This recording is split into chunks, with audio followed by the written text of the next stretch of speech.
The multi-millionaire mindset. 10 years ago, would you agree, guys, that this would be the millionaire mindset? In this day and age with our governments, what are they spending? They're not spending millions. They're not spending tens of millions. They're not spending hundreds of millions. They're spending billions. They're spending trillions. Like, how do you go about spending $1 trillion? Do you guys know? Somebody have a guess for me. 1 million seconds. I want somebody to guess how long that would be for me. Too damn long. That's one answer. Yeah. You know that Warren Buffett made $1 billion every day this past summer? Did he? 20 million minutes or something. Nothing serious? Actually, I'm going to change that your answer a little bit, because it's something that I use when I teach strategies, the time strategies class. I tell people, what would happen if I gave you $86,400 every day with one provision? You can't bank it. You have to spend it all in one day. Yep. And of course, then I roll that over, because we have 86,400 seconds in a day. I love it. Oh, damn. There we go. I like it. Okay, well. 16 million minutes. What's that? 16 million minutes. 16 million minutes? What's that? Now, you got 1 million seconds. How long is it? A little over 30 years. 30 years? A little over 30 years. Anybody else want to guess? 1 million seconds? Nobody cares? Nobody cares. We've established that. I'm going somewhere with this, peeps. I promise you. It's 12 days. Guys, it's 12 days, right? Okay, so 1 million seconds is 12 days. So therefore, 1 billion seconds, and I'm going to save my self-esteem for throwing it back to you guys. 1 billion seconds, guess how long that is? So it's 12 days, 32 years. 32 years, 12 days. Like, it's not even, to go like million, billion, oh yeah, Zuckerberg's worth billions, whatever, you know what I mean? Like, they seem to be interchangeable nowadays in the business world, and certainly for our governments. Absolutely not. It's a trope. I don't know sure exactly what it is, but I can tell you there's no comparison between a million and a billion. Okay, so I think that's important. Therefore, a multi-million-dollar mindset, because I didn't think anybody's going to get fired up today about $1 million mindset. The chokehold, guys. If you want to go from you're making 100 grand today, you want to make 500. You're making 500 today, you want to make $1 million. You're making $1 million, you want to go to 5 million. The chokehold on your business, my business, everybody in this room's business, Coke, Pepsi, is the psychology of the owner. Okay, so we want to be able to take the next step. We've got to, and by the way, it comes back to what I talked a little bit earlier about the story, but the chokehold on your business, without question, is your psychology. The chokehold on your client's business that we're trying to motivate, and every time we make them some money, the next thing they know, they don't show up for the next coaching call. We've all experienced that. Once again, we got to be able to manage this, and you need to understand the problem in order to be able to get towards these solutions. Statistics, guys. In America, North America, 500,000 businesses are started every single year. Okay? In 12 months' time, guess what? Half of them disappeared. 250,000 businesses a year go bust, close the doors. In 3 years, 80% are gone. In 10 years, only 4% are left standing. Okay? Guys, help me out here. I want one of the 500,000 businesses was just starting by this handsome devil standing right here. We'll call him Dave, or we can call him Lisa. In fact, we can call him David Lisa. How's that sound? This is David Lisa, okay? So David Lisa, he's a business owner. He's one of the 500,000. He just started this sucker up. He's just failed. He's gone sideways. He's closed the doors. On a scale of 1 to 10, on an emotional level, 1 being I feel completely shithouse, and 10, wow, the world's a great place.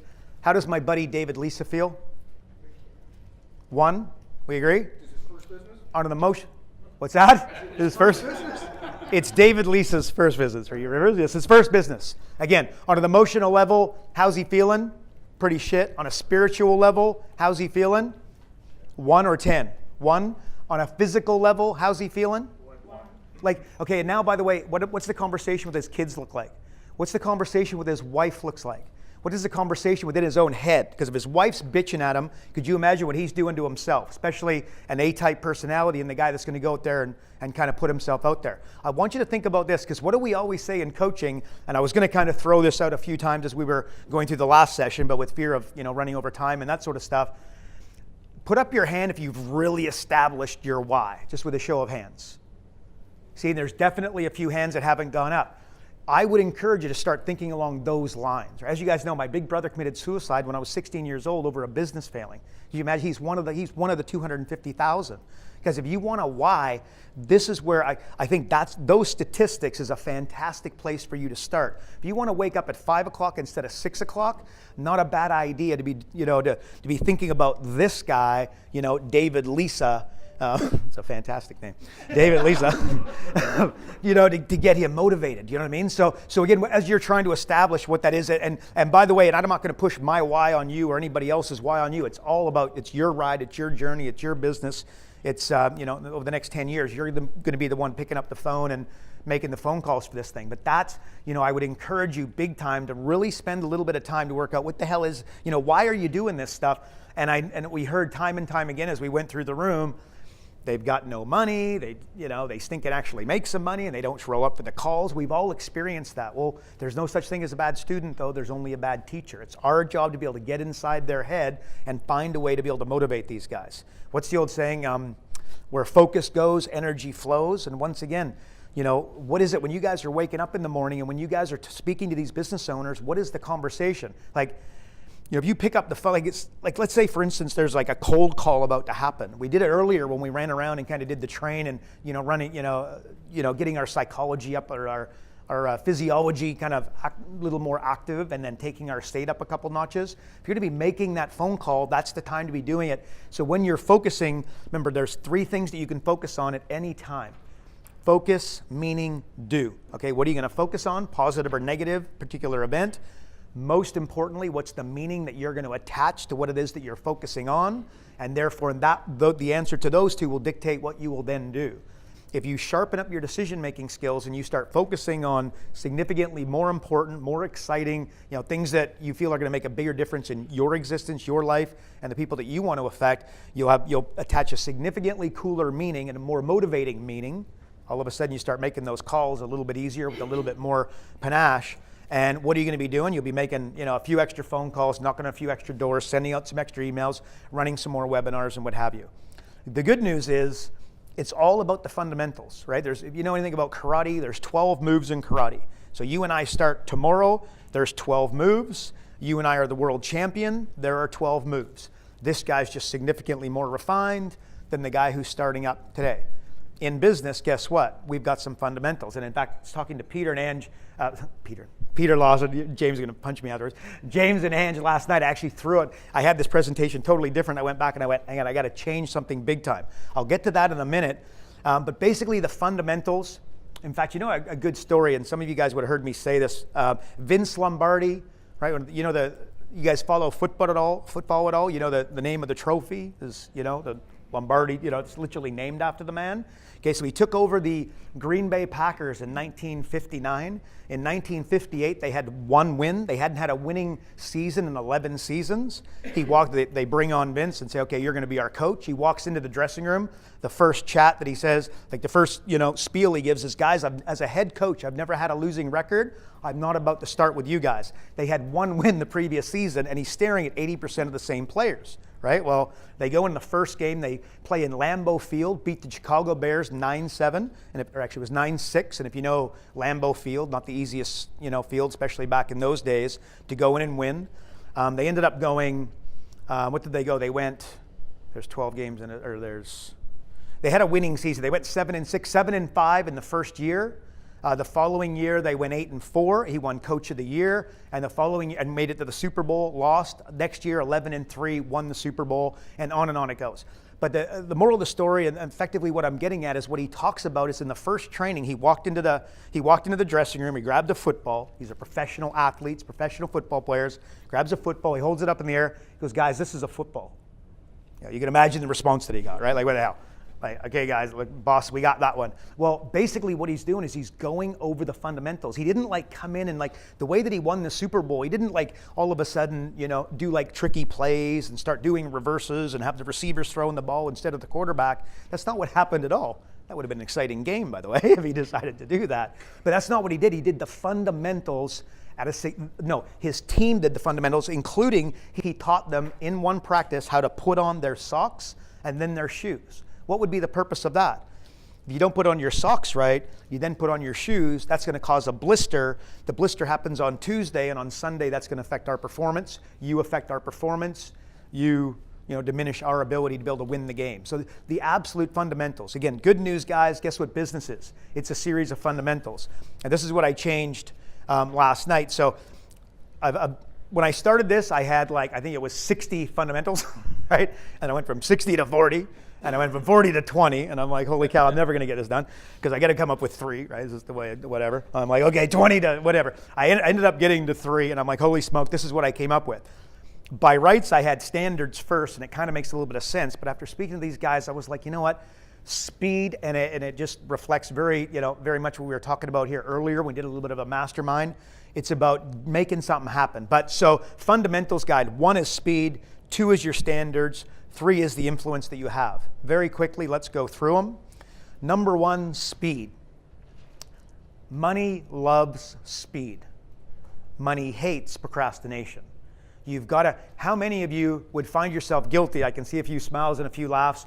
Procrastination, perfection is the lowest standard on earth. It just stops it from happening. That's the story inside your head saying you got to get it all right before you take the first step. You want to build an online business, you want to do digital marketing, you want social media, to drive your webinars and drive your live events and drive your coaching. How do you do it? The same way that you eat an elephant, one bite at a time. You got to take the first step and expect to take the first step and probably fall off the cliff, dust yourself off, climb back up, and then go again. But at the end of the day, guys, money loves speed. This question, what should I do? The worst question. You guys, if you're on planet Earth, there's an insane realistic chance that you're saying this to yourself at least 50 times a day, if not 500. Okay, what should I do? It's the worst question you can ask. What I really want you to start asking is, what do I want? Okay, you got to be 100% focused on the outcome that you're looking to derive. One of the examples I use is I jump on my, not my treadmill, my rowing machine in the morning, right? And I want to burn off 300 to 400 calories every morning. I don't worry about 10 minutes. I don't worry about 12 minutes. I don't want to be there for 15 minutes, right? Certainly don't want to be there for 30 minutes. Well, the goal is to wipe off 30 calories, and then I jump off and go. That's the outcome that I'm looking to do. When I speak to a business coach, my goal is always, on average, if I'm speaking to you or speaking to a coach, there's a 1 hour time slot that will be allotted. My goal at the end of every single conversation is that I want it to be a profitable hour for the person I'm speaking with. I don't care if they buy from me. I don't care if they have bought from me. I don't care who it is. If they're a business coach, I want it to be a profitable hour. And, on Tuesday, and my call at 10 o'clock, and then my call at 11 o'clock, in some cases it's ridiculously exciting. In many cases it's not exciting at all in terms of, nothing exciting happening on the call, apart from the fact that I want them to be walking away with a profitable discussion and knowing, the law of compounding, if you take 1 penny and you double it every single day, does anybody know how much money I have on day 31? Yeah, 10 million. Yeah, but whatever. Day 31, you have 10 million. At the end of the day, 1 penny becomes 10 million in 1 month. Pretty impressive. It's the law of compounding. The exact same thing happens for you guys. The more conversations that you have, at some stage, it will start to compound. Unfortunately, it happens at the end instead of the beginning, right? So my example of 10 million, on the 30th, if that's the 31st, on the 30th, what is it? It's 5 million. And the day before that, it's 2.5 million. I'm really bad at math, guys. I'm about to screw this up. 1.25 million. Then in 750,000. 5 days before the end of the year or the end of the month, it's not nearly as exciting. At the end, you're staring at 10 million. Go, oh my God, this is the greatest decision I've ever made. Start using that for yourself and your own company. Just every single time you talk to a business owner and knowing that you're probably talking to one of the 250,000, they're going to shut the doors and then go have the conversation with their kids and explain why they got the business cards and daddy's no longer running the business and he's going to go, find a job. And of course, there'll be a gap of a few months in between. And there's going to be some holidays missed and there's going to be some, dinners that dad, mom or dad are not going to be at, et cetera, et cetera, et cetera. Making sure that, you're having a profitable conversation with that particular individual. At some stage, there'll be some kind of a compounding effect. In fact, not some kind, but there will be a compounding effect. And suddenly things will start working in your favor at an incredibly high degree. So what you can think about is the difference between a thought and a belief. A great example of this is you have a tabletop is a thought. Okay, and then I want you to think of the legs underneath is the belief. Okay, so Example, Brad Pitt. I don't know Brad Pitt, but I can only assume he's pretty comfortable that he's a pretty good-looking dude, right? Okay? So the thought for Brad Pitt is that, hey, I'm a pretty smooth-looking specimen, right? Actually, I should just use myself. Like, what am I doing? Brad Pitt, what are you talking about? Like, I'm here, right? So Brad Pitt is an incredibly handsome dude, right? So there's his thought. Well, what are the beliefs? What are the legs that would go underneath that? Okay, well, one, he was voted the sexiest man alive, I believe, the last couple of years, and they stuck him on the front cover of either GQ or whatever magazine. Do you think that might solidify or help him with his confidence in terms of, I'm not a bad-looking guy, right? Boom. He was married to Angelina Jolie. I don't know what's going on there, but whatever, right? But, he's married to, and by the way, she was the sexiest woman alive, was she not? Right, a couple years ago, maybe last year, whatever. Andy, do you know? Do you know Angelina? She's from your neck of the woods, man. She lives around you. Oh, yeah. Apparently she doesn't, she's not calling Andy for a date. Okay, so the leg underneath. And then, he walks, down, you get the idea, guys. He's walking down the street and women are throwing their undies at him, that kind of stuff. Look, at the end of the day, the man has like some serious legs underneath his table, right? In terms of being a reasonably good looking dude. For you guys as a business coach, right? When you're making the phone call, the story inside your head, if the thought is that I'm a rock star business coach, my question is how many legs and then how proactively are you looking for more legs to chuck underneath your table? And the really, really good, insanely good news is that you keep, prodding up those legs. The next thing you know, you're going to be insanely more confident when you're working with your customers. As far as the outcome, you're going to be more comfortable with the fact that, look, this compounding effect's going to happen. It's going to work in my favor. The money will come. I can afford to have an incredibly profitable conversation for this individual who can't afford my time and probably never can. But I'm willing to do that because I don't know who he knows. I don't know who his parents are. I don't know who he's done business with, et cetera, because you never know in that. You guys had one of those conversations where you thought, look, that wasn't going to be very exciting and that wasn't going to really go anywhere, and all of a sudden you find out later, whether it be a day, a week, a month, or a couple years later, where all of a sudden they were incredibly connected, and that was a massive piece to the puzzle that allowed you to ride that trajectory that went straight up in terms of your career. But so thought versus belief, thinking about that. Now, we talked about it a little bit earlier, and again, I kind of refrained from throwing this to you guys a number of times, but when do you guys, what's his name? David Lisa, this handsome son of a gun right here, right? When's he going to hire his first coach? When he's ready. Would you agree that that's the words out of his mouth? When's he going to be ready? Never. Reasons come first, answers come second. Hire your coach, start paying him $3,000 a month, and watch what happens. I promise you are going to wake up a little bit earlier. You are going to make some more phone calls. You're going to be significantly more engaged and what have you. Reasons come first, answers come second. A lead generator. You guys, you need to have somebody on the phone, as an example, right now, right here, for an insanely low amount of money, by the way, making phone calls and promoting your book research project, promoting your upcoming webinar, your upcoming live event, your networking group, your coaching, your 45-minute turnarounds, incredibly, that will work incredibly well, but you just need a lead generator making, and again, for like $1,000 a month, you can hire people to do this kind of thing. And then in terms of who are you going to hire, like somebody with a disability as an example, somebody who's in a wheelchair who doesn't get in and out of their house as well as what they would like to do. Do you think they might be willing to say, you know what, a career as a telemarketer, I got pretty, decent bit of personality in me and whatnot, like I'll lock myself in here and I'll do telemarketing, and that way I don't have to leave in and out of the house, and you just created an entrepreneur. Or that person could be blind. There's all sorts of associations that have all sorts of people where they're trying to get these guys busy. Of course, you can outsource it overseas. There's good and bad that comes with that, with accents and that sort of thing, and there's some few challenges that can come with that, but at the end of the day, if you are state, story, strategy, if you are determined enough or you are perseverant enough and you blow up the boats and say, look, I'm hiring somebody to pick up the phone and call every single day of every single hour, every single, for the next 365 days, believe me, guys, you are going to have an enormous amount of 45-minute turnarounds. You'll be ready to go. But what you don't do is, because you're not ready to hire them, you figure you'll do it when you're ready. Well, you're never going to be ready, right? Hire somebody. Most of the problems that we had earlier were all solved by hiring somebody with a skill set different than your own. Or notwithstanding, it's not even, you might be really good at making these calls, but you're not going to do it because it's not an effective use of your time. And by the way, hire a coach. As a rule, like there's kind of three. There's lead generation, there's lead conversion, and then there's fulfillment of the coaching services.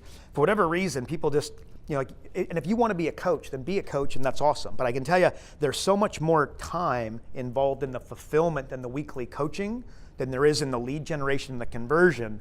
So I would be looking at hiring a coach as opposed to a lead generator. So I would go business development, and then I would have a coach taking up all the time. And there are coaches all over the world, and some in this room that just love to coach and aren't interested in the business development. You'll be able to find somebody that will be perfect. Okay, but understanding that in terms of there's three things that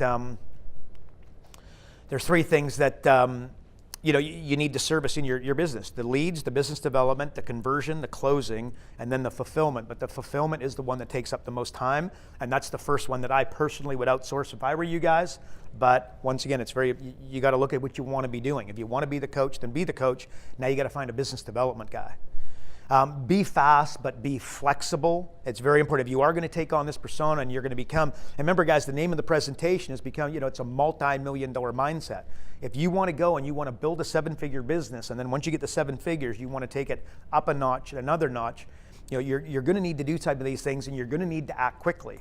When you act quickly, is there propensity to make a few mistakes, right? You're staring at the poster boy for it, okay? So, but you're going to be quick, but you're going to be flexible. Here's a good example. Never been able to get a decent portrait of my child until now. Finally, a children's portrait of my child worth more than the paper it's written on. In terms of the one that you like the best, if it's number 1, which is the one at the top, put up your hand. Everybody was number 2? Okay, yeah. And if you think it's number 2, put up your hand. And who's not going to put up their hand no matter what I say? Okay, so the answer is, so one of these headlines outpulled the other by about a multiple of 500. Okay, end of story. If you were being fast and you're not being flexible, you know what business owners will do, and we've all seen it, and you're probably guilty of it yourself. I definitely am. That the one that I come up with, or the one that I just put my hand up, I will fight tooth and nail for that sucker, because that's the one that I really want to be the winner, right? But the answer is number 2 killed.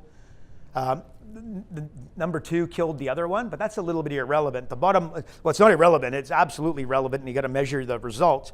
But what's important here is I don't want you guys to feel like, you're going to be super fast and nimble, and you just got to keep doing this stuff. You got to be measuring it, and you're able to go back and clean up some mistakes, and then keep going, and just dust yourself off and keep going.